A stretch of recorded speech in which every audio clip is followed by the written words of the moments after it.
آج یارم اور روح کی آئس لینڈ کی فلائٹ تھی۔ روح تو جانے کے لیے بہت ایکسائٹڈ تھی، لیکن جہاز میں بیٹھنے میں اسے ڈر بھی لگ رہا تھا۔ پہلے پاکستان سے دبئی آتے ہوئے بھی وہ کتنا ڈر رہی تھی، لیکن تب وہ اکیلی تھی۔ اب یارم اس کے ساتھ تھا۔ وہ اس وقت ایئرپورٹ پر بیٹھے اپنی فلائٹ کی اناؤنسمنٹ کا انتظار کر رہے تھے۔ روح تو یہ سوچ سوچ کر خوش ہو رہی تھی کہ وہ پہاڑوں، سمندروں اور برف کے بیچ جا رہی ہے۔ وہ تو اپنے گھر سے بھی کبھی باہر نہ نکلی تھی، اور ابھی اتنی دور دوسرے ملک میں وہ ہمیشہ سے برف گرتے دیکھنا چاہتی تھی۔ لیکن ملتان جیسے شہر میں برف گرنا ایک خواب جیسا تھا۔ یارم کا سارا دھیان اس کے چہرے کے ایکسپریشنز پر تھا، جہاں ایک رنگ آ رہا تھا اور ایک رنگ جا رہا تھا۔ وہ اپنے چہرے سے اپنے دل کا حال چھپا نہیں سکتی تھی۔ سارم کے بارے میں اس سے روح کو دوبارہ بھی یہی بتایا کہ وہ اسے پھنسانا چاہتا ہے، وہ اس کے دشمنوں کے ساتھ ملا ہوا ہے۔ روح کا اس کی ایک ایک بات پر ایمان لانا یارم کو گلٹ میں مبتلا کر گیا تھا، لیکن پھر بھی وہ اسے کچھ بھی نہیں بتا پایا اور نہ ہی اسے کچھ بھی بتانے کا ارادہ رکھتا تھا۔ تھوڑی دیر میں فلائٹ کی اناؤنسمنٹ ہو گئی۔ یارم، میرا ہاتھ پکڑ کے رکھیے گا، مجھ سے ایک سیکنڈ کے لیے بھی دور مت جائیے گا، سارا وقت میرے ساتھ رہیے گا۔ اگر میں سو گئی تو بھی مجھے اکیلا چھوڑ کے کہیں مت جائیے گا، مجھے بہت ڈر لگے گا۔ روح اس کے ساتھ تقریباً چپکی ہوئی تیز تیز بول رہی تھی۔ میری جان، میں تمہیں چھوڑ کر کہیں نہیں جاؤں گا۔ وہ اسے اپنے ساتھ لیے اپنی سیٹ پہ آ بیٹھا تھا۔ تھوڑی دیر کے بعد جہاز سے اڑان بھرنی تھی، جبکہ روح آنکھیں بند کیے اس کا ہاتھ دونوں ہاتھوں میں مضبوطی سے تھامے نہ جانے کیا زیر لب بڑبڑا رہی تھی۔ یارم نے ذرا غور کیا اور اس کے لبوں کے پاس اپنا کان رکھا تو پتہ چلا وہ قرآنی آیات پڑھ رہی تھی۔ اوف، ڈرپوک لڑکی۔ یارم اس کے ڈر پر ذرا سا مسکرایا اور اس کا ہاتھ مضبوطی سے اپنے ہاتھ میں تھام کر اسے سیٹ بیلٹ پہنانے لگا، اور پھر جب فلائٹ اڑان بھرنے لگی تو وہ چیخ مار کے اس کے سینے میں منہ چھپا گئی۔ شاید لوگوں کے لیے کوئی نئی بات نہ تھی، اس لیے کسی نے بھی مڑ کر نہ دیکھا، اور اگر کوئی دیکھتا بھی تو کون سا یارم کو پرواہ تھی، وہ تو اسے اپنے سینے سے لگائے بالکل پرسکون تھا۔ روح، اس طرف دیکھو۔ یارم نے اسے کھڑکی کی طرف متوجہ کیا، جہاں سے برج خلیفہ کی بلڈنگ بالکل ان کے ساتھ ساتھ نظر آ رہی تھی۔ یارم، یہ تو اس ہوٹل سے بھی نظر آتا ہے نا جہاں ہم کھانا کھانے جاتے ہیں؟ روح نے ذرا سا اس کے سینے سے منہ نکال کر پوچھا۔ ہاں روح، کیونکہ یہ دنیا کی سب سے اونچی بلڈنگ ہے۔ دیکھو اسے، یہ کتنی خوبصورت لگ رہی ہے۔ تم تو بیکار میں اونچائی سے ڈرتی ہو، لوگ یہاں آ کر سیلفی بناتے ہیں۔ مجھے نہیں بنانی کوئی سیلفی، میں یہیں پر ٹھیک ہوں۔ وہ مزید اس کے سینے میں غصے ہوئے بولی۔ یہاں پر تو میں بھی ضرورت سے زیادہ ٹھیک ہوں۔ وہ اس کے گرد بازو کا گھیرا مضبوط کیے ہوئے بولا۔ یارم، یہ ہمارا بیڈ روم نہیں ہے، آپ میرے اوپر سے ہاتھ ہٹائیں۔ وہ منہ بنا کر بولی، مگر سچ تو یہ تھا کہ وہ یہ سوچ کر کہ لوگ اسے دیکھ رہے ہوں گے اسے شرما رہی تھی۔ لیکن وہ اپنے معصوم سے ڈر کا کیا کرتی؟ پاکستان سے دبئی آتے وقت اس کے ذہن میں یہ بات تھی کہ نہ جانے یارم کیسا ہوگا، وہ بھی انہی لوگوں جیسا ہوگا جن کے ساتھ وہ آج تک رہتی آئی ہے۔ اگر وہ ایسا ہوتا تو شاید وہ صبر اور شکر سے زندگی گزار لیتی، لیکن یارم تو اس سے بے پناہ محبت کرتا تھا، اور روح کی نظر میں وہ بگڑ چکی تھی۔ یارم کی محبتوں نے اسے بگاڑ دیا تھا۔ اب وہ یارم کی سختی برداشت نہیں کر سکتی تھی، اسے اب صرف یارم کی محبت ہی چاہیے تھی۔ یارم کا اس کی پرواہ کرنا، اس کا خیال رکھنا، اسے محبت دینا، کوئی بھی بات اسے پیار سے سمجھانا، اگر یہ سب کچھ بدل جائے تو شاید روح بھی زندہ نہ رہ پائے۔ تو ٹھیک ہے، تم بھی ذرا اپنے بول، میرا مطلب ہے میرے سینے سے باہر نکلو، آخر یہ ہمارا بیڈ روم تھوڑی ہے۔ اسے روح کے سر کو ذرا سا اپنے آپ سے الگ کیا، مگر روح نے دوبارہ اس کے سینے پر اپنا سر رکھ دیا۔ نہیں، میں یہی ٹھیک ہوں، بس آپ اپنے آپ پر کنٹرول کریں۔ تو پھر میں بھی ایسے ہی ٹھیک ہوں۔ یارم نے پھر سے اس کے گرد اپنے بازو رکھے۔ پلیز نہیں نا۔ روح نے معصوم سی شکل بنا کر اس کی طرف دیکھا تو یارم نے اس کے گرد سے ہاتھ ہٹا لیے، اور تھوڑی ہی دیر میں وہ گہری نیند سو گئی۔ تو یارم نے اپنے ہاتھ دوبارہ سے اس کے گرد رکھ لیے تاکہ اس کی نیند حرام نہ ہو۔ آنکھ کھولی تو یارم اب بھی اس کے گرد اپنے بازو کا گھیرا بنائے اسے اپنے سینے سے لگائے محبت سے دیکھ رہا تھا۔ یارم، ہم ابھی تک نہیں پہنچے؟ روح نے آنکھیں ملتے ہوئے پوچھا، وہ گہری نیند سے جاگی تھی۔ نہیں میری جان، ابھی تو بامشکل آدھا سفر ہوا ہے۔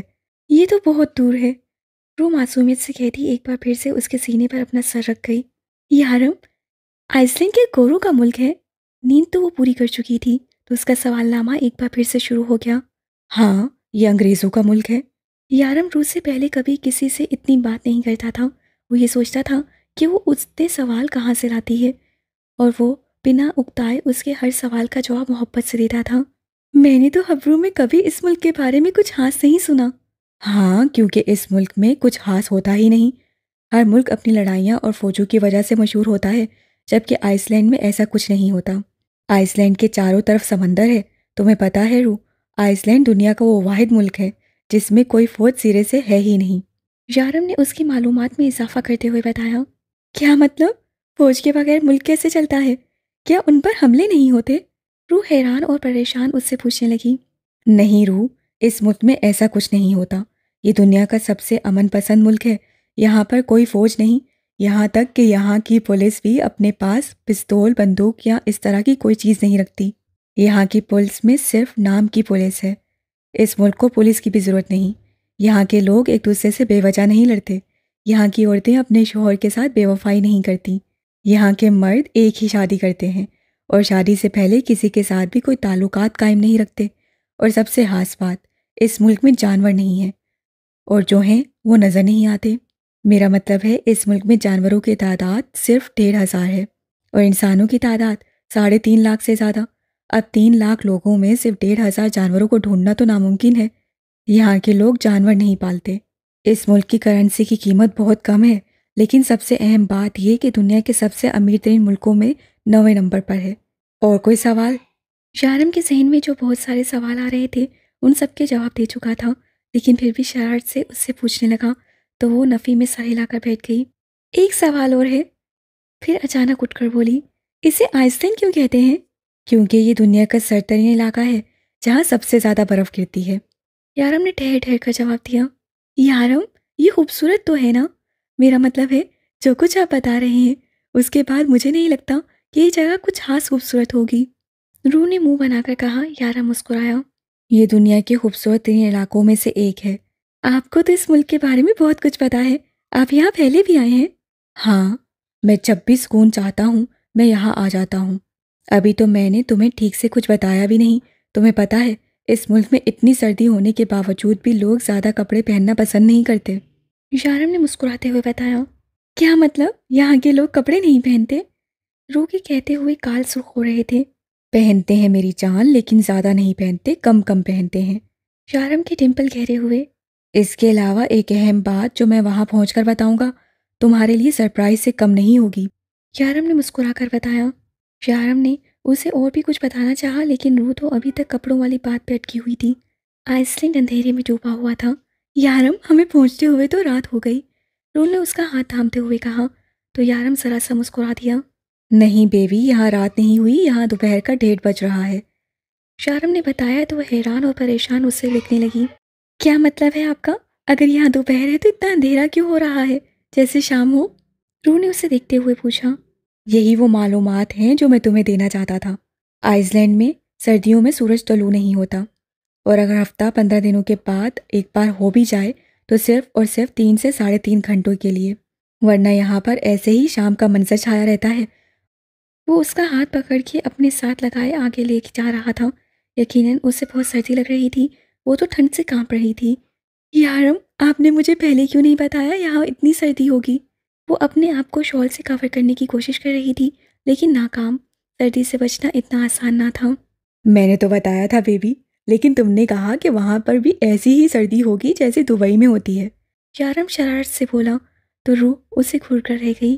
اب اس بیچاری کو کیا پتا تھا کہ وہ اسے ایسے ملک میں لے کے جانے والا ہے جہاں سورج طلوع نہیں ہوتا۔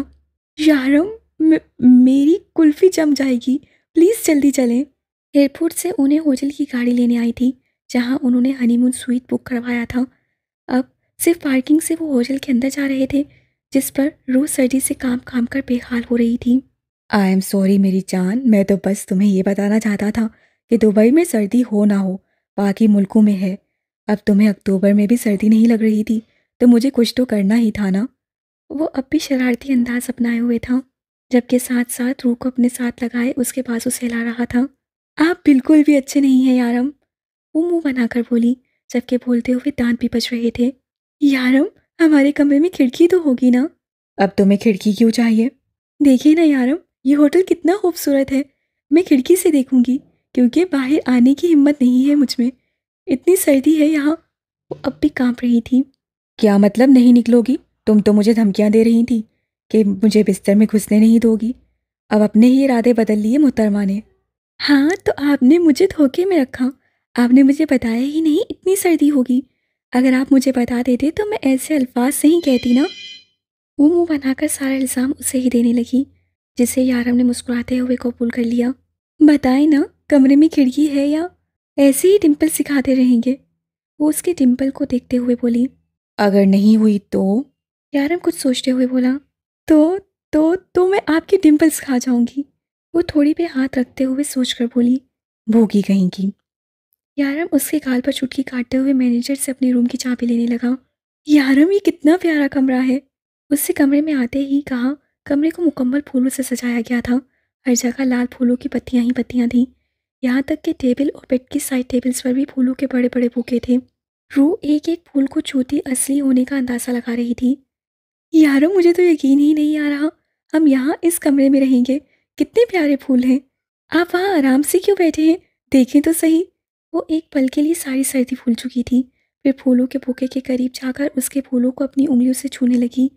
وہ اس کی ایک ایک حرکت کو نوٹ کر رہا تھا، اسے اپنی نظروں کے آثار میں لیے محبت سے دیکھ رہا تھا، پھر اٹھا اور آہستہ آہستہ چلتا اس کے قریب آ کر کھڑا ہوا۔ دیکھیں کتنا پیارا ہے۔ وہ اسے پھول دکھاتے ہوئے گلاب کی ایک ننھی سی کلی جو ابھی کھلی تھی۔ یارم میں نے کبھی اتنے پھول ایک ساتھ نہیں دیکھے، ہمارے گھر میں اتنی جگہ ہی نہیں تھی کہ ہم پھول وغیرہ لگائیں، یہ کتنے پیارے لگتے ہیں نا ایک ساتھ، اور یہ والا دیکھیں کتنا پیارا ہے۔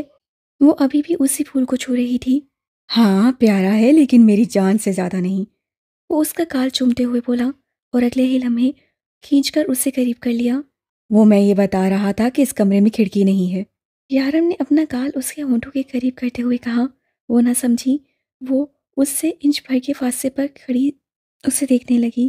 کھڑکی نہ ہونے کی صورت میں تم نے میرا ڈمپل کھانا تھا نا؟ وہ اس کے لبوں کو اپنے انگوٹھے سے سہلاتے ہوئے بولا۔ یارم میں بہت تھک گئی ہوں، مجھے نیند آ رہی ہے اور بہت سردی بھی لگ رہی ہے۔ اس کے ارادے جان کر وہ فوراً بولی۔ ہاں لیکن میری تھکن اتارے بغیر تم نہیں سو سکتی۔ اگلے ہی لمحے وہ اس سے بات کرنے کا موقع دیے بغیر اپنے ہونٹ اس کے لبوں پر رکھ چکا تھا۔ اٹھ جاؤ رو یار، کتنا سونا ہے، فلائٹ میں بھی بس سوتی رہی ہو، اب بھی سوئے جا رہی ہو، تمہاری یہ نیند پوری ہونی ہے کہ نہیں؟ مجھے تو لگتا ہے یہ ہنی مون ٹور سارا ہی تمہاری نیند پوری کرنے میں گزر جائے گا، اٹھ جاؤ یار۔ وہ محبت سے اس کے بال چہرے سے ہٹاتے ہوئے بولا، جبکہ روح ایک نظر اسے دیکھ کر دوسری طرف کروٹ لے کر سو گئی۔ شارم 2 بار ہوٹل کا وزٹ کر چکا تھا، وہ 2 بار سارے ہوٹل کا راؤنڈ لگا چکا تھا، اور ایک روح تھی جس کی نیند ابھی تک پوری نہیں ہوئی تھی۔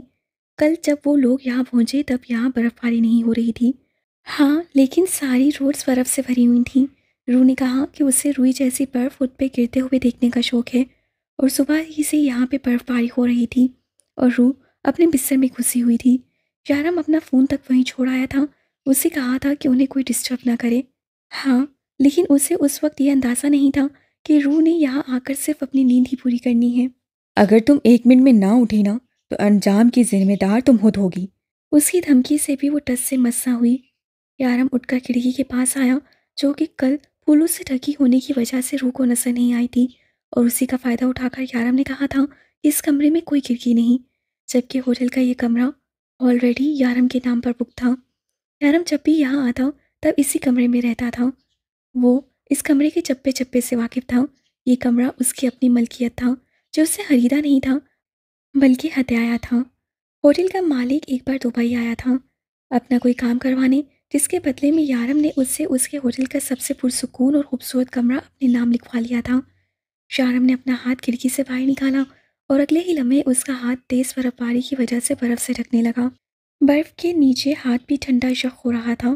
اس سے مڑ کر بیڈ کی طرف دیکھا، ذرا سا ڈمپل نمایاں ہوا۔ میرا معصوم سا بچہ، وہ اس کا ری ایکشن سوچتے ہوئے آہستہ قدم اٹھاتا بیڈ کی طرف بڑھا، اور برف سے بھرا ہاتھ اس کے چہرے پر ڈلنے لگا، لیکن اگلے ہی لمحے اسے ترس آنے لگا۔ وہ اپنی بیبی گرل کے ساتھ ایسا تو نہیں کر سکتا تھا۔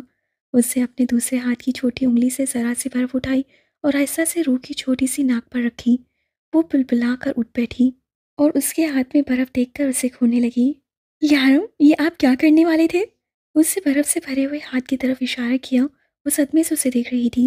بیبی، سوچا تو بہت کچھ تھا لیکن کر نہیں پایا، تمہارے معصوم چہرے کے آگے میں ہمیشہ بے بس ہو جاتا ہوں۔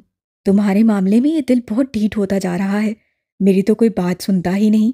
وہ ہاتھ سے برف ڈسٹ بن میں پھینکتا ہوا بولا۔ آپ بالکل بھی اچھے نہیں ہیں یارم۔ وہ صدمے سے بولتی ہوئی ایک بار پھر سے بستر میں گھس گئی۔ یہ کیا حرکت ہے روح، تم ایک بار پھر سے سونے لگی ہو؟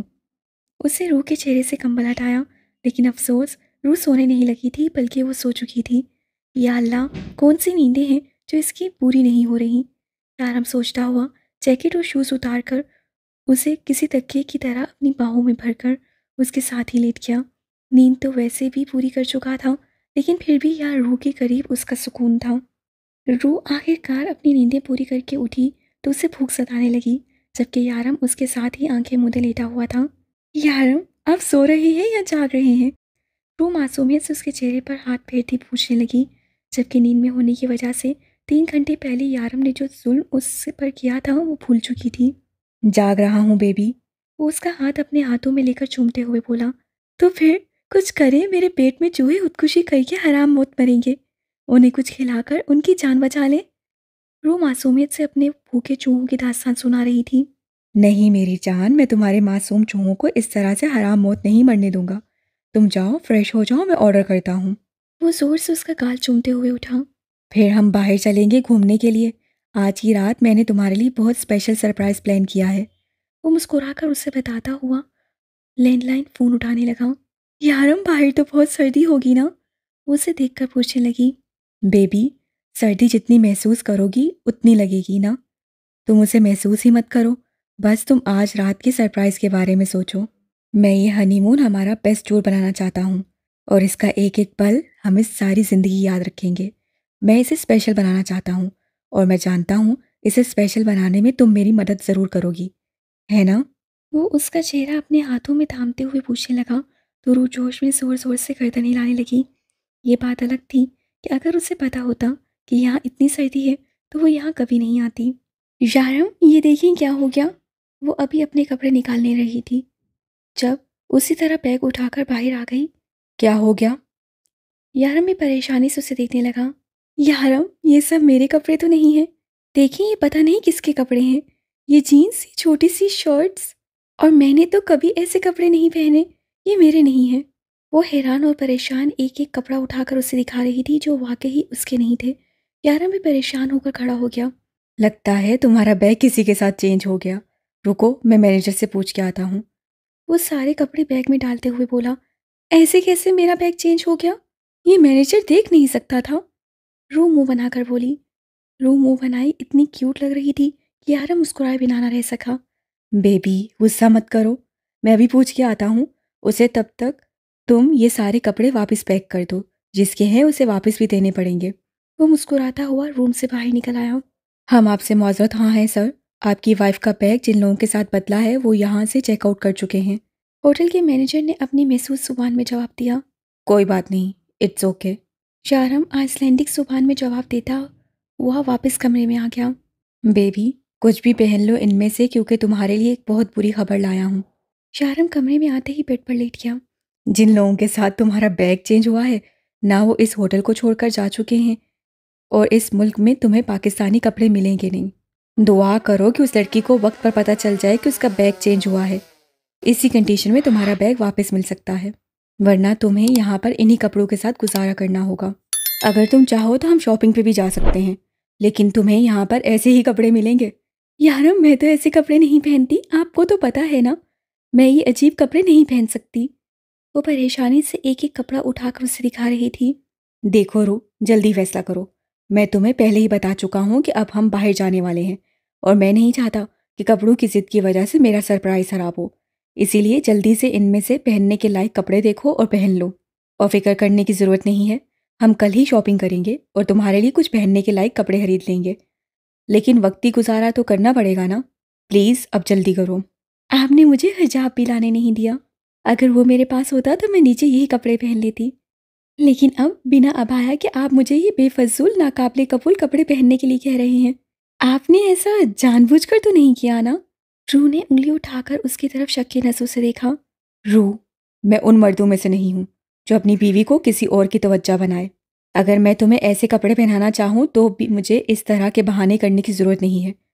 یہ میری مجبوری ہے کہ میں تمہیں یہ کپڑے پہننے دے رہا ہوں، ورنہ کب کا باہر رکھ کر آگ لگا چکا ہوتا۔ اب جلدی کرو، کچھ دیکھ کر پہن لو۔ یارم خود ہی بیگ سے کوئی قابل کپڑے ڈھونڈنے لگا اور پھر جینس کے ساتھ ایک لانگ شرٹ نظر آ ہی گئی، لیکن افسوس سلیو لیس۔ یہ لو، یہ پہن لو۔ ہائے یارم، یہ کیسے پہنوں میں؟ ان کپڑوں کے ساتھ بازو کا کپڑا ہی نہیں ہے، میں نہیں پہن سکتی۔ روح کپڑے بیڈ پر پھینک کر وہی منہ بنا کر بیٹھ گئی، لیکن یارم کی گھوری پر نظریں پڑتے ہی خاموش ہو گئی۔ کیا چاہتی ہو تم؟ میں خود اپنے ہاتھوں سے پہناؤں؟ یارم نے گھور کر کہا۔ نہیں، میں خود پہن لوں گی۔ وہ منہ بناتے ہوئے اٹھی اور واش روم میں گھس گئی۔ ایسے منہ بنائے ہوئے اتنی پیاری لگ رہی تھی کہ یارم کا اس پر غصہ کرنے کا بالکل دل نہیں کر رہا تھا، لیکن ہائے یہ مجبوری۔ وہ چینج کر کے باہر آئی، کپڑے بالکل اس کے ناپ کے تھے، لیکن بازو پہ بالکل بھی کپڑا نہ تھا۔ وہ اپنے ایک ہاتھ سے دوسرے ہاتھ کو چھپانے کی کوشش کر رہی تھی۔ اب بھی وہ یارم سے بہت زیادہ شرماتی تھی، اور پھر کبھی اس کے سامنے ایسے کپڑے نہیں پہنے تھے، سو بہت شرم آ رہی تھی۔ یارم اس کی شرم و حیا دیکھ کر بہت محسوس ہو رہا تھا۔ اسے مزید شرمندگی سے بچانے کے لیے یارم نے اپنا جیکٹ اتارا اور اسے پہنانے لگا۔ اسے بھی فوراً جیکٹ پہن لی۔ یارم، بازو کا تو ہو گیا، لیکن دوپٹہ نہیں ہے۔ دوپٹہ تو مسئلہ ہے، لیکن تمہارے پاس شال ہے نا؟ یارم نے بتایا تو خوش ہو گئی۔ شکر ہے اس کے پاس شال تو تھی، ورنہ ایسے بے ڈھنگے کپڑے وہ پہن کر باہر کیسے جاتی؟ ویسے یہ کپڑے صرف اسی کو بے ڈھنگے لگ رہے تھے۔ یارم نے اس کے لیے ایسے کپڑے ڈھونڈے تھے جن میں وہ آسانی سے پہن سکے۔ ان کپڑوں میں سے کہیں سے وہ بے لباس نہیں ہو رہی تھی، وہ بہت خوبصورت لگ رہی تھی۔ وہ باہر نکلے تو باہر کافی اندھیرا چھا چکا تھا۔ یارم، یہ اتنا اندھیرا کیوں ہے یہاں؟ تمہیں بتایا تو تھا کہ یہاں پر 2 ہفتے سورج طلوع نہیں ہوتا۔ تمہیں کہا بھی تھا اٹھ جاؤ، جلدی چلتے ہیں، لیکن تم نے تب میری بات نہیں مانی۔ اب اندھیرے میں ہی چلنا ہوگا، اور ویسے بھی اتنا زیادہ ٹائم نہیں ہوا، ابھی تو صرف 3 ہی بجے ہیں۔ ہاں، صرف 3 ہی بجے ہیں، لیکن ایسا لگ رہا ہے شام کے 7 بج رہے ہیں۔ رو اس کے ساتھ چلتے ہوئے بول رہی تھی، جبکہ اپنے آپ کو مکمل طور پر شال، ٹوپی، دستانوں اور جیکٹ سے ڈھکا ہوا تھا۔ یہاں آتے ہی یارم کو ایک بات پتہ چلی تھی کہ اسے سردی بہت لگتی ہے، یا وہ سردی کو بہت زیادہ محسوس کرتی ہے۔ یہ الگ بات تھی کہ اگر برف گر رہی ہو تو سردی اتنی زیادہ محسوس نہیں ہوتی۔ یہ یہاں کے لوگوں کا کہنا تھا، اور یارم بھی اس بات سے اتفاق کرتا تھا۔ یارم، ہم کہاں جا رہے ہیں؟ وہ اس کے ساتھ چلتے ہوئے بولی۔ ہوٹل کی پچھلی جانب۔ یارم اس کا ہاتھ تھامے اپنے ساتھ چلائے جا رہا تھا، پھر ایک جگہ جہاں پر ہوٹل کی کے کچھ لوگ کھڑے کچھ کر رہے تھے ان کے قریب چلا گیا۔ سب کام ہو گیا؟ یارم نے پوچھا۔ جی، سب ہو چکا ہے، آپ دونوں انجوائے کریں۔ آدمی کہہ کر چلے گئے۔ یارم، یہ لوگ آپ سے کیا کہہ رہے تھے؟ یہ کون سی زبان بولتے ہیں؟ مجھے تو یہ عربی نہیں لگتی۔ ان لوگوں کے جانے کے بعد روح یارم سے پوچھنے لگی۔ ہر ملک کی اپنی زبان ہوتی ہے روح، ہر کوئی اپنی زبان بولتا ہے، جیسے ہم اردو میں بات کرتے ہیں، دبئی والے عربی میں بات کرتے ہیں، یہاں کے لوگوں کی اپنی ایک زبان ہے۔ اب تم ان سب کو چھوڑو، یہاں اندر آؤ، اگلے 2 منٹ 50 سیکنڈ میں تمہاری خواہش پوری ہونے والی ہے۔ وہ اسے کھینچ کر اس جگہ پر لانے لگا جہاں کچھ دیر پہلے وہ آدمی کچھ کر رہے تھے۔ یہاں ایک گول سی شکل میں ایک گرل نما کوئی چیز بنائی گئی تھی، جس کے آگے پیچھے ہر طرف لال گلاب لگے تھے۔ یارم نے گرل کا دروازہ کھولا اور اسے اندر لایا۔ یارم، یہ کتنا پیارا لگ رہا ہے۔ روح دل سے تعریف کرتی ہوئی مسکرائی۔ ہاں، لیکن تم سے پیارا نہیں۔ یارم نے اس کا ماتھا چومتے ہوئے کہا۔ آج تک میں کہتا آیا ہوں، آج تم کہو گی۔ تم نے خدا سے مجھے تو مانگ لیا، اب مجھے یہ بتاؤ کہ تم بھی میری ہو کہ نہیں۔ روح، میں تمہاری زبان سے سننا چاہتا ہوں، کیا تم مجھ سے پیار کرتی ہو؟ وہ اس کا چہرہ اپنے ہاتھوں میں تھامے پوچھنے لگا۔ روح نے شرماتے ہوئے ہاں میں گردن ہلائی۔ ایسے نہیں، زبان سے بولو۔ ہاں۔ روح شرماتے ہوئے اس کے سینے سے لگی۔ اوہو، پورا بولو بیبی۔ یارم نے اسے خود سے قریب کرتے ہوئے مزید باہوں میں بھرا۔ مجھے ان گوروں کی زبان میں بولنا ہے۔ اپنا بچنا مشکل دیکھ کر روح نے بہانہ کھڑا۔ اچھا جی، یہ بھی اچھی بات ہے، تو پھر کہو مجھ سے کہ… یارم نے مسکراتے ہوئے اس کا چہرہ تھاما۔ یہ کیا ہے؟ روح نے ٹیڑھا میڑھا منہ بنا کر اس آئس لینڈنگ زبان کا اظہار محبت سنا۔ اس کا مطلب ہے کہ میں تم سے پیار کرتا ہوں، اب تم بھی بولو جلدی۔ میں کیا بولوں؟ روح نے شرارتی انداز میں کہا تو یارم اسے گھور کے رہ گیا۔ اچھا اچھا کہتی ہوں، یہ بڑی بڑی آنکھوں سے ڈرانا بند کرے مجھے، روح نے احسان کرنے والے انداز میں کہا۔ یارم کے ڈمپل نمایاں ہوئے۔ ہاں، کیا تھا وہ؟ میں بھول گئی۔ وہ آئیگو مائیگو۔ روح، وہ آئیگو مائیگو نہیں، ایک لکسا پک ہے۔